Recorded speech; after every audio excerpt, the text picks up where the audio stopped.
नमस्कार, मी दीपाली. आपणा सर्वांचे आपल्या या अस्सल मराठी कॉर्नर चॅनलमध्ये मनापासून स्वागत आहे. तर याच्या अगोदर आषाढी एकादशीचे भरपूर असे व्हिडिओ मी आपल्या चॅनलवरती अपलोड केलेले आहेत. त्याला तुम्ही अतिशय चांगल्या पद्धतीने प्रतिसाद दिला. आजच्या ह्या व्हिडिओलाही अतिशय चांगल्या पद्धतीने प्रतिसाद मिळालाच पाहिजे. तर चला आज आपण व्हिडिओला सुरुवात करूया. तर आज आपण पाहणार आहोत आषाढी एकादशीच्या दिवशी कशा पद्धतीने आपण घरच्या घरी पूजा करू शकता आणि कोणत्या चुका करू नये, म्हणजेच त्या चुका टाळाव्यात, हे सर्व आजच्या या व्हिडिओमध्ये पाहणार आहोत. आषाढी एकादशी अवघ्या काही दिवसावरच येऊन ठेपली आहे. या निमित्ताने अनेक वारकरी पंढरपूरला विठ्ठलाच्या दर्शनासाठी जातात. त्यांच्या पायावर माथा टेकवून आशीर्वाद घेतात. मात्र ज्यांना पंढरपूरला जाणे शक्य नाही, ते घरच्या घरी देखील अशा पद्धतीने आषाढी एकादशी साजरी करू शकतात. हिंदू धर्मात एकादशीला खूप महत्त्व असते. वर्षभरातील 24 एकादशीमध्ये आषाढी एकादशी खूप महत्त्वाची असते. आषाढी महिन्यातील शुक्ल पक्षातील एकादशी तिथीला आषाढी एकादशी म्हणतात. या एकादशीला देवशयनी एकादशी सुद्धा म्हटले जाते. आषाढी महिन्यातील शुक्ल पक्ष एकादशीच्या दिवशी भगवान विष्णू 4 महिन्यासाठी योग निद्रेत जाऊन झोपी जातात. या काळात सर्व शुभ कार्य थांबतात. भगवान विष्णू 4 महिने झोपतात म्हणून याला चातुर्मास असेही म्हणतात. आषाढी एकादशीचा दिवस सर्वांसाठी खास असतो. वारकरी संप्रदायासाठी तर हा दिवस दिवाळी इतकाच मोठा असतो. महाराष्ट्रात लाखो वारकरी चालत जाऊन पंढरपुरात विठुरायाच्या चरणी नतमस्तक होऊन आशीर्वाद घेतात. तसेच या दिवशी मुख्यमंत्र्यांच्या हस्ते विठ्ठल रुक्मिणीची शासकीय महापूजाही होते.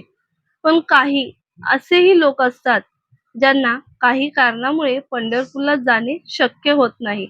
मात्र या शुभ दिवशी तुम्ही घरच्या घरीही विठुरायाला नमन करून पूजा करू शकता आणि घरच्या घरी देखील आषाढी एकादशी साजरी करू शकता. ती कशी? तर चला आता पाहूया. तिथीनुसार आषाढ शुक्ल एकादशी अर्थात देवशयनी एकादशीचे व्रत शनिवार 25 जुलै रोजी करण्यात येणार आहे. अशी साजरी करा आषाढी एकादशी. वर्षभरातील सर्व एकादशीमध्ये आषाढी एकादशीचे विशेष महत्त्व आहे. या दिवशी उपवास केला जातो.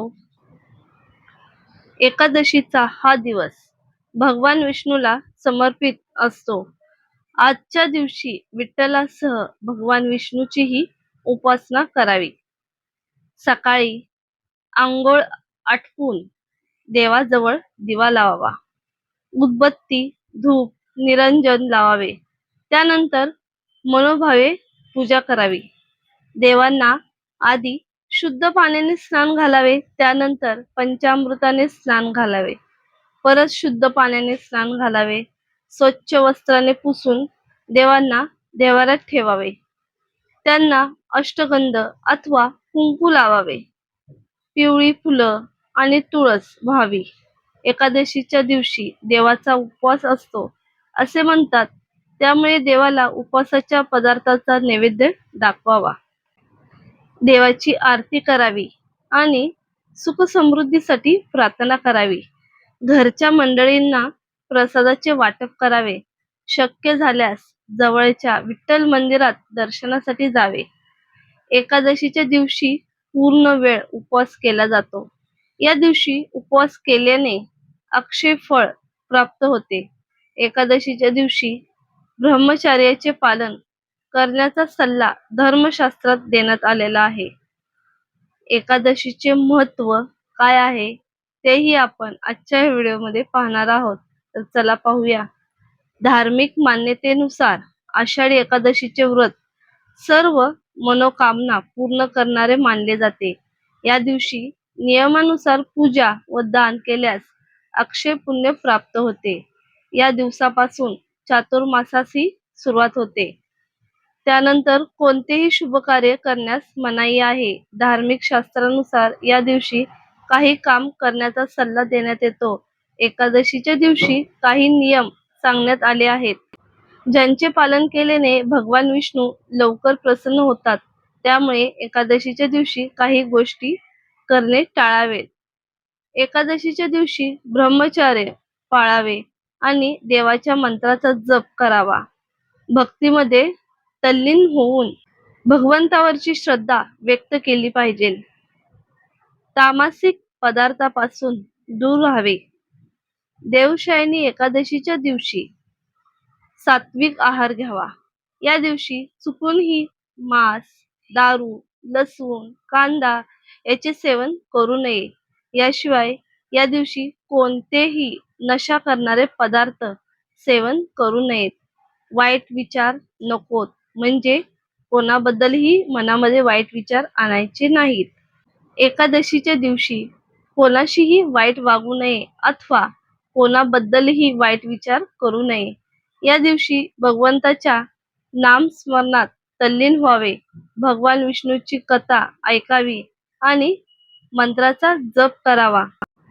तर आजच्या या व्हिडिओमध्ये मी थोडक्यात उपवास कसा करावा, उपवासाचे महत्त्व काय आणि कोणत्या गोष्टी करू नये हे सर्व सांगण्याचा प्रयत्न केलेला आहे. तर आजची ही थोडक्यात माहिती तुम्हाला कशी वाटली ते नक्की कळवा आणि आपल्या चॅनलला लाईक, शेअर, सबस्क्राईब करायला विसरू नका, जेणेकरून अशाच पद्धतीचे नवनवीन व्हिडिओ तुम्हाला पाहण्यास मिळतील. पुन्हा एकदा आपणा सर्वांना आषाढी एकादशीच्या खूप खूप खूप साऱ्या शुभेच्छा.